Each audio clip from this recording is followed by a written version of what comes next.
Anyway, ilang taon naging experience mo, bossing, sa industry and what's the biggest lesson you've learned? Uy, that's a really good question, bossing. I've been in the industry for 8 years na, mga bossing. I mean, ang bilis ng panahon. Ito yung pinaka natutunan ko. Don't limit yourself.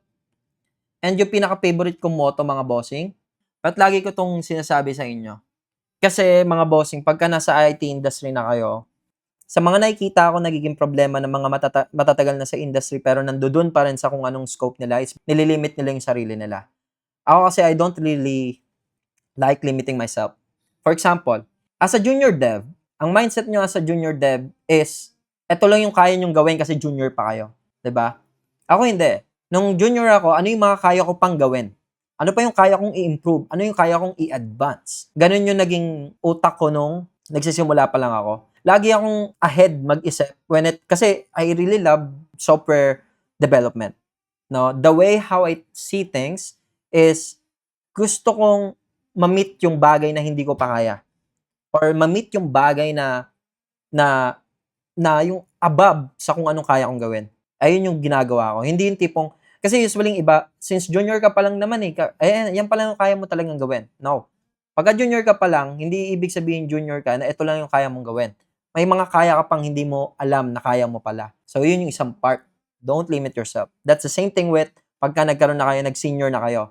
Imagine niyo yung mga senior na nasa 15 years na, 'di ba? Sabi natin nasa 20 years na. Sabi natin ang sahod nila is nasa 100K or sabi natin sure 200K. Ano nangyayari? They stick with that. 15 years ka na 'di ba? They stick with this kind of salary, 'di ba? Ako hindi. The way how I see things, habang tumatagal ako, kahit mababa pa lang yung years ko, hindi ako nagbe-base diyan. Kaya ko kaya na mas mataas sa ganito? Kaya ko kaya na mas mataas sa ganito? Kaya ko kaya na mas mataas sa ganito?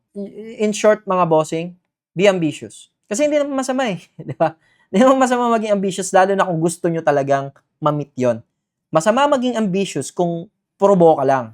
Kasi 'di ba, ambitious ka pero wala ka namang ginagawa para ma-meet yung mga ambitious goals mo. It's okay na maging ambitious kayo at the same time gumagawa kayo ng action para ma-meet yung mga goal nyo na yon. Anong next kasi niyan? Pagka naging ambitious kayo, mga bossing, and then hindi nyo nilimit yung sarili nyo, anong next? Ang next niyan, mga bossing, fear. Kasi nga, hindi mo nililimit yung sarili mo, tinatry mong mas lumupit yung sarili mo, mga bossing. Kaya ko ba talaga? Hala, parang hindi ko kaya to. Yan na yon, mga bossing. Dito na papasok tong favorite kong quote. Just start and keep moving forward. Hindi nyo mapapansin, mga bossing, every time na ini-start nyo yung mahirap na bagay na yon, every time na araw-araw nyong, ulit-ulit nyong ginagawa yung mahirap na bagay na yon, hindi nyo mapapansin, ala, putyang ina, ganun lang pala yun.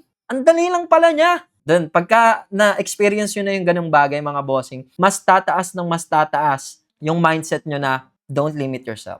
Imagine niyo why I'm building Upskwela. Why I'm building other startup. Even hindi pa ako nagsasucceed, mga bossing, bakit ako patuloy? Just start and keep moving forward. Bakit? I don't want to limit myself na nagtatrabaho lang ako sa ibang company na kumikita ako. Sige, sabihin natin malaking kinikita ako, ganto ganyan.